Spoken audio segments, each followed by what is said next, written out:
Types of function, ठीक है। तो टाइप्स ऑफ फंक्शन में आप देखोगे क्लास 12th का, आप सबसे पहले देखोगे ऐसे 1 1, मेनी वन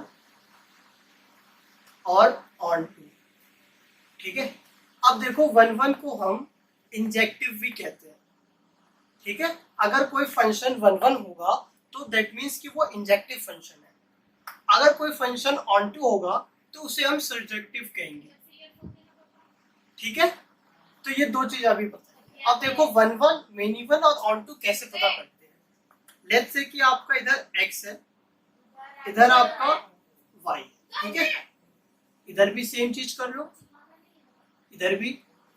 ये जस्ट मैं समझाने के लिए कर रहा हूँ, और यही क्राइटेरिया आप यूज करोगे जब आप कोई भी क्वेश्चन देखोगे चेक करने के लिए कि कोई 1 1 है, मेनी वन है या ऑन टू है। लेट्स से कि मान लो यहाँ पर x में a b c है, और इधर आपका मान लो कि x है, x1 है, x2 है, x3 है, x4 है, x5, ठीक है। सिमिलरली इधर भी कुछ कर लो ऐसे a b c, इधर भी मैंने कर लिया x y z w, कुछ भी कर लिया। फिर इधर मैंने a b c d लिया, फिर यहाँ पर मैंने करा x w y z, कुछ भी ले लिया, कोई भी नंबर, ठीक है, तो कोई भी वैसे वेरिएबल। अब इसमें देखो क्या है, अब आपका 1 1 में होता क्या है कि हर एक, इसको हम एक चीज और बता देता हूँ, जितनी भी वैल्यू इधर होती है उसको हम ना प्री इमेज कहते हैं, ठीक है। क्वेश्चन करने में आपको आएगा, आप इसको लिख सकते हो। और जितनी भी इधर वैल्यू होती है, जो जो वैल्यू इधर आती है ये सारी, इसको हम कहते हैं इमेज, ठीक है। अब इसमें देखो, इसमें होता क्या है कि जो भी x की वैल्यू है यहाँ पर, x और ये y, ठीक है, अगर उसका उसका जो भी यहाँ पर y में आ रहा है, ये जैसे ये देखो, ये हर एक की डिफरेंट वैल्यू आ रही है। जो भी x की वैल्यू है, x की जो भी वैल्यू पुट करने पे y की डिफरेंट वैल्यू आए, तब वो फंक्शन 1 1 होता है, ठीक है। लेट्स से कि मान लो कि अब ये केस है a और b, ये ए बी का आंसर x वैल्यू डालने पे हमारा जो फंक्शन है वो x ही आ रहा है। जैसे कि a और b है इधर, ठीक है, x में मतलब डोमेन में, ये डोमेन है आपका और इधर रेंज है, ठीक है। तो आप डोमेन में वैल्यू पुट कर रहे हो और आपका रेंज जो है एक ही आ रहा है दो वैल्यू डालने पे, तब आपका मेनी वन होता है। और जब मेनी वन होता है तो वो 1 1 नहीं होता है। जब मेनी वन होगा केस तो 1 1 नहीं होगा, ठीक है। तो आपको बस इतना ध्यान रखना है 1 1 में कि x की वैल्यू जो होगी इधर रेंज में, मतलब डोमेन की जो भी वैल्यू होगी या प्री इमेज की जो भी इमेज बनेगी, वो हर एक की डिस्टिंक्ट होगी, हर एक की वैल्यू डिफरेंट होगी, कोई भी वैल्यू सेम नहीं होगी। जैसे कि इन दोनों की वैल्यू कोई एक x नहीं होगा, हर एक की डिफरेंट होगी। और इसमें से कुछ छूट भी जाए तो कोई दिक्कत नहीं है, मगर हर एक की वैल्यू डिफरेंट होनी चाहिए फॉर 1 1। अब ऑन टू में आ जाओ, तो ऑन टू में भी ये देखो, ये हो सकता है, ये मान लो कि ये इसका है, ये मान लो कि ये इसका है, या फिर ये इसका है। तो इसमें ऑन टू में बस इतना सा होता है कि अब इसमें ये भी हो सकता है, देखो यहाँ पर मैंने एक और ले लिया, लेट्स से कि मान लो यहाँ पे ले लिया मैंने, कुछ और ले लो, कोई भी नंबर 2 ले लो, कुछ भी, ठीक है। अब ये मान लो कि ये दोनों है, तो इसमें देखो एक तो मेनी वन भी है, ठीक है। अब ऑन टू के लिए क्या केस होता है, बस मैं ये बताना चाह रहा हूँ कि ऑन टू में जो इस साइड है, जो रेंज वाला साइड है, उसमें कुछ भी नहीं बचना चाहिए, ठीक है। तो इसके लिए स्टेटमेंट इतना सा है, codomain is subset of range. जब ये कंडीशन सेटिस्फाई हो जाएगी, then that function is called is onto, ठीक है। इसमें कुछ भी नहीं बचना चाहिए, जो भी हम डोमेन में वैल्यू पुट करके सॉल्व करें, ठीक है। तो ये पता करने के लिए, तो ये हुई थ्योरेटिकल। अब जब क्वेश्चन करेंगे जब पता चलेगा। अच्छा, इसमें देखो ऑन टू मेनी वन भी हो सकता है, मगर 1 1 में मेनी वन नहीं होता है, ठीक है। तो ये इसलिए मैंने इसमें एक केस ले लिया है एग्जाम्पल देखने के लिए, ठीक है, कि मेनी वन ऑन टू, ठीक है। अब ये कोडोमेन क्या होता है, देखो अब जैसे यहाँ पर देखो, जो जो आपने कुछ भी वैल्यू करा, ए का आया x1, बी का आया x3, सी का आया x4, अब जो बाकी बच गए, तो ये ओवरऑल जो इधर की वैल्यू होती है वो होती है कोडोमेन, ठीक है। अब जो भी वैल्यू इधर डोमेन में पुट करने पे जो भी वैल्यू आ रही है, जैसे x1, x3 और x5, ये होता है आपका रेंज। जब आपका कोडोमेन और रेंज एक दूसरे के मतलब कोडोमेन रेंज का सबसेट हो जाता है, दैट मींस इधर कोई भी वैल्यू नहीं बचती है तो ऑन टू हो जाता है। ठीक है, तो आपको कोडोमेन पता चल गया, रेंज पता चल गया, डोमेन की जो भी वैल्यू पुट करके रेंज आता है। ठीक है, तो आप इसको स्क्रीनशॉट ले लो। अब मैं कोई क्वेश्चन से बताऊंगा कि आपको कैसे पता करते हो। ठीक है,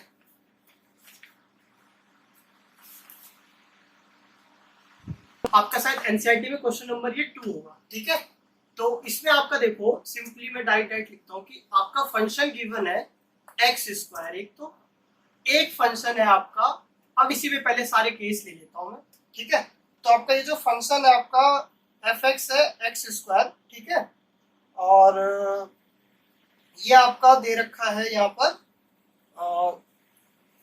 जो फंक्शन है आपका फंक्शन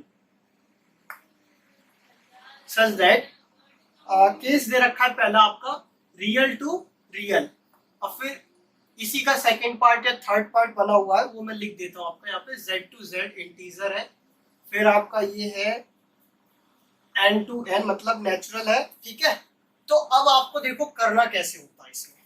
ठीक है, आपको करना ऐसे होता है, आप सबसे पहले रफ में चेक कर लो। देखो ऐसे आपने लिया, इधर इधर आपने लिया, अब इधर भी आर है मतलब इधर भी आर, मतलब रियल नंबर आपको मैंने पिछली क्लास में बताया था कि सारे नंबर होते हैं बस एक इमेजिनरी नंबर को छोड़कर, और जो पॉइंट में आते ही जाते हैं उनको छोड़कर। दैट मीन्स कि मैं 1.2 लूँ या 1.3 लूँ या 0.6 लूँ या 1, 2, 3, ये सारे रियल नंबर है।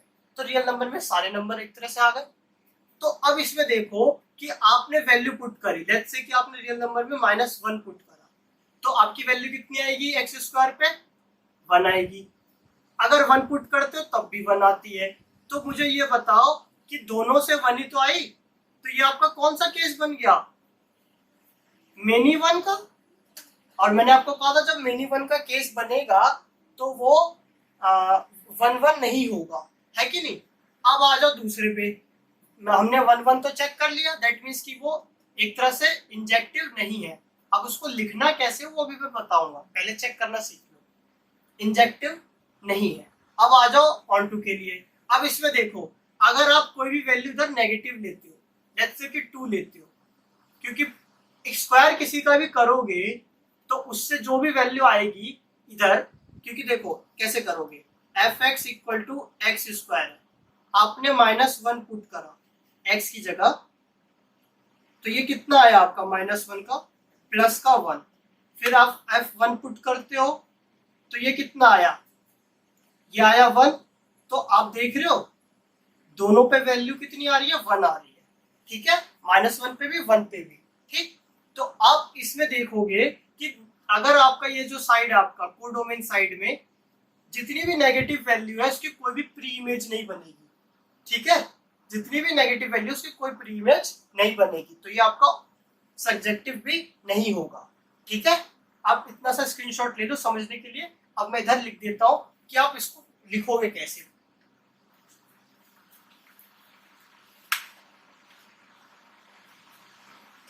ये मैं बता देता हूं, देखो अब ऑन टू के लिए देखो कैसे करोगे। फॉर 1 1 फॉर 1 1 के लिए क्या करोगे, देखो अब आपने लिखा फॉर 1 1, तो यहाँ पे लिखोगे f(x1) इक्वल टू f(x2), जो भी फंक्शन ऐसे लिखा होगा ना आप, ये आप इसको ऐसे लिख दोगे, इधर x1 इधर x2।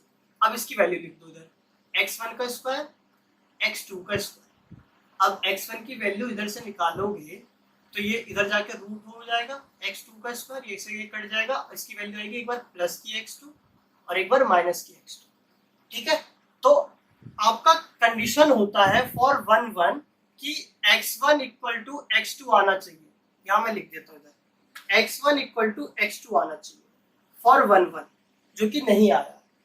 तो आप इसको इस नंबर के फॉर्म में कैसे लिखोगे, ऐसे लिखोगे, देखो f1 इक्वल और ये -1, ये आया 1, और यहाँ पे आपको लिख लेना है कि आपका जो x1 है आपका कितना था, x1 आपका -1 नॉट इक्वल टू 1, ठीक है। देयरफॉर इट इज नॉट 1 1, ठीक है, सॉरी कट हो गया, देयरफॉर इट इज नॉट 1 1, ठीक है। आप इसका स्क्रीनशॉट ले लो, फिर मैं आपको ऑन टू का क्राइटेरिया बताता हूँ, ठीक है।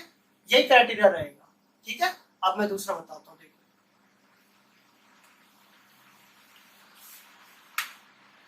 ऑन टू के लिए, देखो ऑन टू में क्या करते हैं हम, ये एफ एक्स ऐसे दे रखा है एक्स स्क्वायर, ठीक। अब देखो जनरली तो f x equal to y ही आना चाहिए कोडोमेन के, सॉरी ऑन टू के लिए, मगर इसमें आप ये केस नहीं करोगे, ठीक है। बस इसमें ये केस क्यों नहीं करोगे, क्योंकि आपको पता है कि जितनी भी नेगेटिव वैल्यू है उसका कोई भी प्री इमेज नहीं है। तो ये कंडीशन लिखने की बजाय आप सीधा सीधा क्या कर दोगे कि ये जो आपका यहाँ पर जितने भी यहाँ पे लिखोगे all negative codomain have no pre image, ठीक है। All negative codomain have no pre image, therefore it is not onto also, या फिर सब्जेक्ट, ठीक है। तो ये आप करते हो इसमें, और अगर मान लो कि अगर ऑन टू आपको प्रूफ करना होगा तो आप यही क्राइटेरिया यूज करोगे, ठीक है। तो ये हुआ इस वाले का पार्ट। अब देखो इसी में मैं दूसरे केस लेता हूँ, जैसे रियल का लिया, इंटीजर का लेता हूँ, नेचुरल का लेता हूँ, ठीक है। इसको मैं इरेज कर रहा हूँ।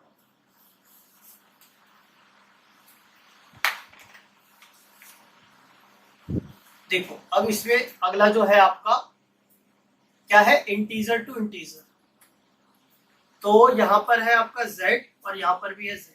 तो ऑब्वियसली आप देखो -1 का भी करोगे माइनस का, तो ऑब्वियसली ये 1 1 तो होगा नहीं, फिर से वही कंडीशन हो गई, 1 1 नहीं होगा, ठीक है। अब समझने में कोई परेशानी नहीं होगी, समझ गए आप, क्योंकि स्क्वायर करोगे माइनस का भी इसका भी तो वही आना है, ठीक है। अब आ जाओ दूसरे केस पे, ऑन टू पे।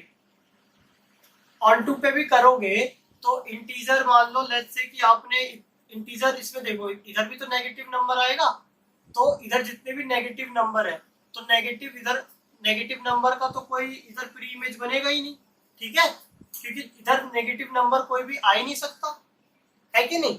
तो इसीलिए इस इधर नेगेटिव नंबर का कोई प्री इमेज इधर नहीं होगा, ठीक है। तो सेम कंडीशन जो इसमें लिखी थी वही सेम इसमें भी हो जाएगी। अब आ जाओ नेचुरल पे, ये जो नेचुरल टू नेचुरल है, ठीक है।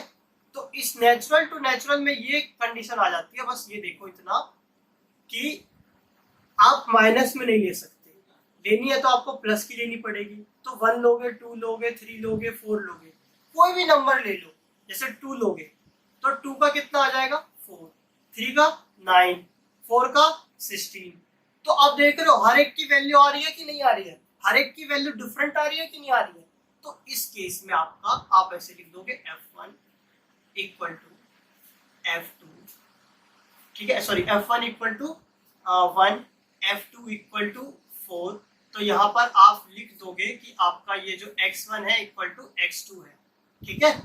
यहाँ पे ये कंडीशन लिख लोगे, तो जैसे क्राइटेरिया होता है आपका फॉर 1 1, आप ऐसे लिख लोगे, क्या लिख दोगे for 1 1 f(x1) equal to f(x2), आपका यहाँ पर x स्क्वायर होगा 1 प्लस x स्क्वायर ये, ठीक है। x1 का स्क्वायर होगा आपका, सॉरी इधर करोगे रूट x2 का स्क्वायर, तो ये कट जाएगा, और इधर से सिर्फ और सिर्फ x2 की पॉजिटिव वैल्यू लेंगे।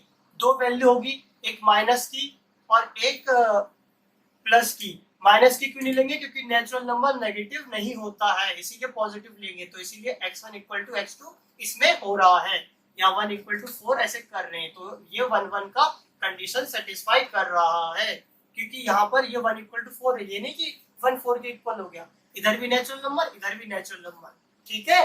तो ये कंडीशन है यहाँ पर, समझ गए। तो ये मत सोचना 1 इक्वल टू 4 हो गया, ये natural number equal to natural number है, ये कंडीशन है। तो ये 1 1 हो गया। अब देखते हैं ऑन टू के लिए।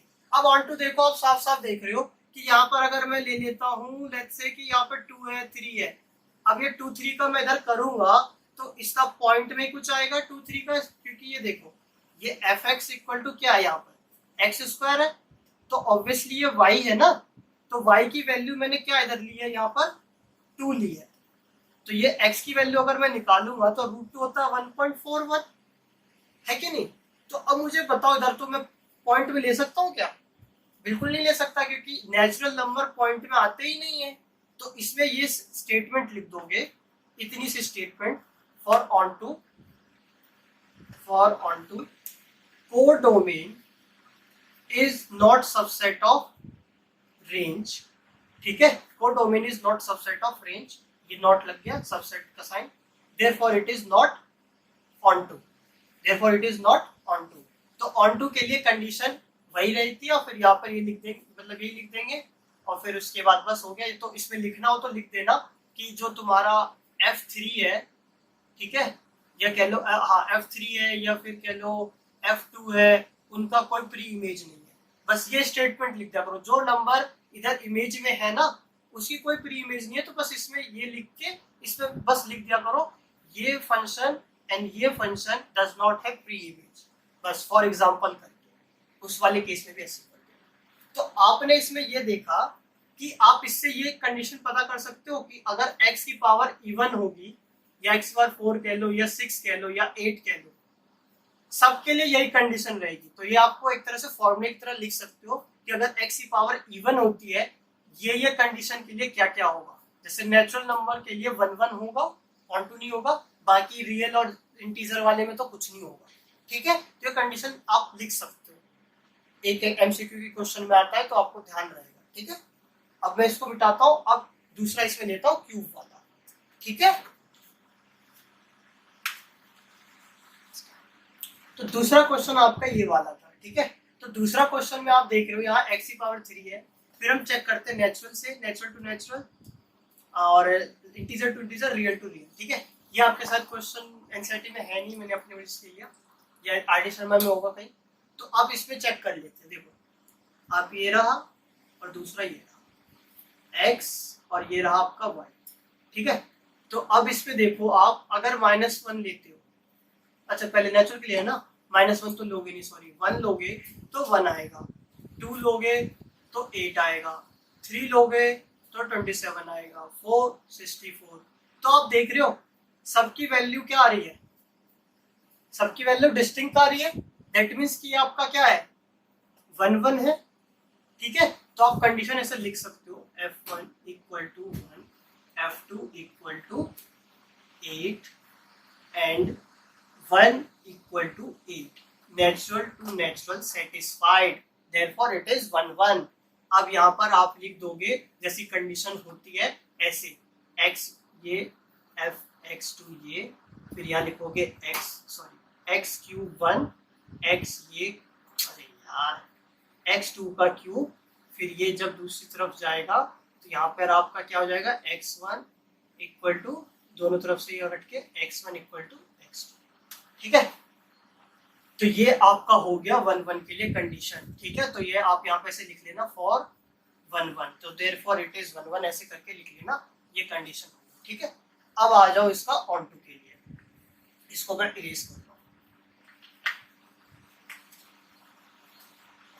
तो अब देखो फॉर ऑन टू, तो फॉर ऑन टू में देखोगे आप इसका कि देखो यहाँ 1 का है, अब मान लो कि यहाँ पे आपने y, यहाँ पे कितने सारे नंबर छूट गए, 2 छूट गया, 3 छूट गया, कोई भी नंबर ले लो y में, y ले लिया आपने, जैसे 4 ले लिया, और यहाँ x, अब इसका क्यूब निकालोगे तो ऑब्वियसली पॉइंट में ही आएगा, कुछ जो भी आएगा वो पॉइंट में आएगा ना, डेसिमल्स में, और नेचुरल नंबर तो डेसिमल्स होते नहीं है कि नहीं। तो ऑब्वियसली आपको इस पे ऑन टू में ये लिख लेना है, पहली बात कि codomain is not subset of range, पहले इसको एंड में लिखना, पहले लिख लो F2 एग्जाम्पल करके लिख लेना, F2 F3 लाइक ऐसे लिखे, like F2 F3 does not have pre-image or all decimals in domain are not there for the image in codomain, ठीक है। अब ये स्टेटमेंट लिख देना, codomain is not subset of range, ये सब में लिख देना अगर जिसमें नहीं होगा ऑन टू तो, ठीक है। फिर देयरफॉर लिख देना it is not onto, that's it, हो गया, ठीक है। ये चीज आप कंडीशन करके लिख देना, बस और कुछ करने की जरूरत नहीं है, इतनी सी करने की बात है बस। ऑन टू का पार्ट हो गया खत्म, ठीक है। अब ये ऑन टू हो गया। अब मैं आता हूँ इंटीजर में इसी का, इसको मैं मिटा देता हूँ, ठीक है। तो इसको मैं इरेज कर रहा हूँ। तो अब इसमें देखो आप इंटीजर का पार्ट जो है, इंटीजर के पार्ट में क्या होगा, अगर मैं -1 लेता हूं तो -1 ही आएगा, +1 लेता हूं तब भी मतलब +1 आएगा, -2 लूंगा तो -8 आएगा, +2 लूंगा तो 8 आएगा। तो इसमें देखो वो केस नहीं बन रहा ना कि भाई सबका मेनी वन केस नहीं बन रहा, दैट मीन्स कि ये 1 1 होगा। तो कोई भी एक केस ले लो, जैसे लेते हो कि f-1 equal to -1, f+1 equal to +1, ये इंटीजर टू इंटीजर हो रहा है, दैट मीन्स आप कंडीशन लिख लेना फॉर 1 1 जो आपको मैंने बताई है पिछले क्वेश्चनों में, वो स्टेटमेंट पूरी ऐसे ऐसे करके फिर देयरफॉर इट इज 1 1 कर देना, ठीक है। अब आ जाओ इसमें ऑन टू का केस चेक कर लेते हैं, इसको मैं इरेज कर रहा हूँ। ऑन टू का केस देखोगे तो क्या होगा, देखो ऑन टू का केस में आपका कोई भी यहाँ पे बचना नहीं चाहिए। तो अब आप ये देखो कि आपने 8 लिया, ये लिया, तो सेम यहाँ पर कोई भी पार्ट लेते हो, कोई भी पार्ट लेते हो, जैसे कि आपने लिया वही सेम क्राइटेरिया जो आपने ऑन टू में पहले लिखा था, क्योंकि यहाँ पर इस वाले पार्ट में कोई भी चीज डेसिमल वाली नहीं आ सकती, क्योंकि इंटीजर डेसिमल्स में होते नहीं है। तो ऑब्वियसली अगर आप इनके अलावा कोई भी नंबर लेते हो जिनका क्यूब नहीं होता है, जिनका क्यूब नहीं होता है, तो उनका जो प्री इमेज है वो आपका डेसिमल्स में आएगा। तो जो स्टेटमेंट पिछले वाले क्वेश्चन में लिखी थी वही सेम स्टेटमेंट इसमें लिख देनी है, डिट्टो, ठीक है, कोई चेंज नहीं है, ठीक। अब आ जाओ इसमें अगला वाला पार्ट क्या है, रियल टू रियल। अब इसमें देखो रियल टू रियल में तो वही सेम क्राइटेरिया रहेगा, कोई भी नंबर ले लो उसका आएगा ही आएगा। तो 1 1 तो है ही, 1 1 में कोई दिक्कत नहीं है, ठीक है। ऑन टू के लिए चेक कर लेते हैं। अगर आप इधर लेते हो, लेट्स से कि मान लो जो बचा हुआ पार्ट था, जैसे आपने 4 ले लिया, तो इसका अगर आप क्यूब रूट निकालोगे तो पॉइंट में ही आएगा कुछ, ठीक है। या √5 भी निकाल लो, या कोई भी नंबर ले लो इधर, ठीक है, या पॉइंट में ही नंबर ले लो, उसका भी क्यूब रूट निकालोगे तो पॉइंट में ही आएगा। दैट मीन्स कि वो रियल नंबर, आपको क्या बताया था मैंने कि रियल नंबर सारे नंबर होते हैं एक्सेप्ट इमेजिनरी नंबर एंड जो कटते ही नहीं चलते जाते हैं, ठीक है, इरेशनल नंबर, ठीक है। तो आपको क्या देखना है कि इधर ऑब्वियसली इधर भी रियल हो और इधर भी रियल हो, तो ऑब्वियसली इसमें सबका क्या कहते हैं आएगा ही आएगा, ठीक है। तो इसमें क्या हो जाएगा आपका फॉर, इसमें आपका ऑन टू केस होगा, क्योंकि इसमें कोई भी डेसिमल वाले पॉइंट इधर जो है ऐसा नहीं है कि नहीं आएंगे, क्योंकि इसमें डेसिमल वाले पॉइंट आएंगे क्योंकि रियल नंबर है। तो आपका फॉर ऑन टू यहाँ पे आपको लिख लेना है fx equal to x cube, फिर ये y हो जाता है, या एक्स क्यूब लिखना है, और फिर ये इधर आएगा तो y की पावर ऐसा हो जाएगा x। अब ये x की वैल्यू इसमें पुट कर देनी है आपको, तो x की वैल्यू पुट करोगे तो यहाँ आएगा आपका ऐसे, और ये आपका कट जाएगा, बचेगा fx इक्वल टू y। ये आप यहाँ पे स्टेटमेंट लिख लेना, codomain is subset of range, codomain is codomain subset range, therefore it is onto, that's it, ठीक है। तो ये चीज आपको लिख देनी है इसमें। तो ये इससे आपको पता चल रहा है कि कौन सा कोडोमेन है, कौन सा कौन सा 1 1 है, कौन सा ऑन टू है, ठीक है, समझ गए। अब मैं नेक्स्ट एक और क्वेश्चन लेता हूँ। नेक्स्ट क्वेश्चन आपका ये वाला है, आई थिंक ये वाला आपका एनसीईआरटी क्वेश्चन नंबर 6 होगा, और इसमें आपको 1 1 प्रूफ करना है कि ये 1 1 है कि नहीं। तो आप यहाँ पे देख रहे हो कि आपका ये देखो, ये x का वैल्यू है, ये y का है, ये x y x y। तो आप यहाँ देख रहे हो सबकी वैल्यू डिफरेंट आ रही है। f1 पुट कर रहे हो तो 4 आ रहा है, f2 पुट कर रहे हो 5 आ रहा है, f3 पुट कर रहे हो तो 6 आ रहा है। तो आपको इसमें स्टेटमेंट इतनी सी लिख देनी है, ऑल वैल्यूज, और या फिर ये लिख सकते हो ऑल इमेज आर डिस्टिंक्ट, ठीक है, all image are distinct of their distinct pre image, ठीक है। ये स्टेटमेंट आप लिख सकते हो, बस इसमें इतना सही है। तो ये आपका ये हो जाएगा क्या, 1-1 हो जाएगा, ठीक है। अब ऑन टू इसलिए नहीं होगा क्योंकि इसमें ऑब्वियसली इधर कोडोमेन में साइड में रेंज कोडोमेन में चीजें बच रही थी, इसीलिए आपका ये ऑन टू नहीं होगा। ऑन टू के लिए आप केस जानते हो कि कुछ भी चीज बचना नहीं चाहिए आपका वो कोडोमेन साइड, ठीक है। इसको मैं इरेज करता हूँ, मैं नेक्स्ट क्वेश्चन लेता हूँ जो आपका फर्स्ट क्वेश्चन है, काफी इंपॉर्टेंट क्वेश्चन है, ठीक है। तो इसको मैं इरेज कर रहा हूँ। तो नेक्स्ट क्वेश्चन है आपका, ठीक है, उसमें बहुत सारी चीजें लिखी हुई है, मैं आपको सीधा डायरेक्ट लिख के बताता हूँ कि उसमें क्या क्या कंडीशन लगी हुई थी। पहले पेज में ये लिखा हुआ था, आप इसको बेसिस पे आपको क्वेश्चन को सॉल्व करना था।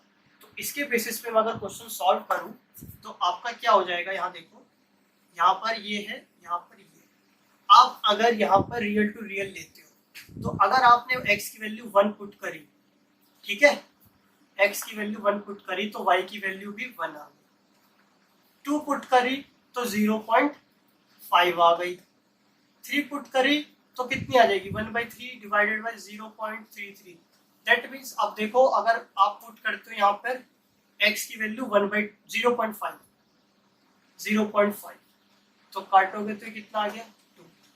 दैट मीन्स क्या आप देख रहे हो, हर एक की वैल्यू डिफरेंट आ रही है, हर एक की वैल्यू डिफरेंट आ रही है, ये पता चल गया 1-1 है। अब देख रहे हो कि कोई भी वैल्यू ले रहे हो, कोई भी नंबर छूट रहा है, नहीं छूट रहा ना, तो रियल वाले केस में यहाँ पे कोई भी नंबर नहीं छूट रहा है, ठीक है। और ना ही, क्योंकि इधर भी आपने पॉइंट ले लिया तो उसका भी कोई ना कोई यहाँ पर इमेज बन रहा है, ठीक है, कोई भी नंबर छूट नहीं रहा है, तो ये 1-1 भी होगा और 2 भी होगा। तो बस इसके लिए कंडीशन लिखनी होती है, बस ऐसे देखो, फॉर 1-1 आपको लिखना होता है ऐसे, f(x1) इक्वल टू f(x2), यहाँ पर आप लिखोगे ऐसे, और फिर ये इक्वल हो जाएगा ऐसे, ठीक है। आपको नंबर की फॉर्म में लिखना है तो कोई भी नंबर एक ले लो, f1 equal to 1, f2 equal to 0.5, 1 equal to 0.5, दोनों रियल नंबर है, इक्वल हो रहे हैं, सेटिस्फाई कर रहे हैं, ठीक है। अब आ जाओ फॉर, यहाँ पे फिर कंडीशन लिख लेना, देयरफॉर इट इज 1-1, ठीक है। और फॉर ऑन टू के लिए क्या करोगे, देखो f(x) इक्वल टू 1/x। अब यहाँ पर f(x) की जगह y, x की वैल्यू निकालोगे इधर से तो 1/y। अब ये वैल्यू पुट करनी है इधर, सॉरी इधर नहीं, ये x की वैल्यू यहाँ पुट करनी है। तो यहाँ पर क्या हो जाएगा, f(x) इक्वल टू 1, इसकी वैल्यू क्या है, x की 1/y। अब देखो ये क्या है, ये इसके डिवाइड है, तो 1 डिवाइडेड बाई 1/y। अब जानते हो इसको मल्टीप्लाई में चेंज करना होता है डिवाइड को, ये रेसिप्रोकल हो जाता है। तो f(x) इक्वल टू y, इस स्टेटमेंट का मतलब ही होता है कि कोड डोमेन जो है आपका, ठीक है, ये मैं आपको इरेज कर देता हूँ, ठीक है। कोड डोमेन जो है वो सबसेट है रेंज का, ठीक है। जब भी ये कंडीशन होगी तो आपको एंड में लिखना पड़ता है, फिर therefore it is onto. अब यहाँ पे लिखना, ये इंजेक्टिव भी है, सब्जेक्टिव भी है, देयरफॉर इट इज बाइजेक्टिव। तो बस जो ऑन टू 1-1 भी होता है प्लस ऑन टू भी होता है, ये कह लो इंजेक्टिव या फिर सर्जेक्टिव, तो वो केस हो जाता है बाइजेक्टिव का, तो वो बाइजेक्टिव भी है, ठीक है। इसके बेसिस पे वो वाला भी क्वेश्चन आता था तो आ चुका है, तो वो तो आएगा नहीं इस बार। तो ये हो गया, ठीक है, आपका 1-1 ऑन टू और इक्वल टू बाइजेक्टिव, ठीक है। अब इसी क्वेश्चन में आपका थोड़ा सा चेंज हुआ है, इस साइड में आपका आ गया नेचुरल नंबर। तो अब सबसे पहले देखो कि आपने ये जो आपने 0.5 इधर लिया है, तो ये केस तो होगा नहीं, ये केस तो होगा नहीं, क्योंकि इधर मैं नेचुरल नंबर ही ले सकता हूँ डोमेन साइड में। तो आपको इतना सा लिखना है, देखो 1-1 तो होगा ही, क्योंकि हर एक नेचुरल नंबर लोगे जो भी, उसकी कोई ना कोई इमेज बनती रहेगी, क्योंकि इधर तो रियल का है। अगर इधर नेचुरल कह देते, ठीक है, तो ऑब्वियसली नहीं होता। अगर इधर नेचुरल कह देते इधर भी, तो ये आपका ना 1-1 होता ना ऑन टू होता, मगर इधर रियल है तो इधर पॉइंट में आ सकता है, तो ऑब्वियसली 1-1 तो है, तो इसको मैं नहीं बोलूंगा। ऑन टू में देख लो, इसमें ऑन टू में आप मुझे ये बताओ कि इधर कोई भी डेसिमल में आ नहीं सकता, तो इसमें आपको इतना सही लिखना है कि the image the pre-image does not have decimals number of the image। ठीक है, इतना सा स्टेटमेंट लिख के ये स्टेटमेंट लिख देना, codomain is not subset of range, therefore it is not onto. ठीक है, तो ये कंडीशन आप इसमें लिख सकते हो और ये वाला क्वेश्चन भी हो गया। ठीक, अब बढ़ते हैं दूसरे क्वेश्चन पे। ये क्वेश्चन हो गया, आप इसका स्क्रीनशॉट लेना चाहो तो ले लो। ठीक है, अब मैं इसको इरेज करता हूं।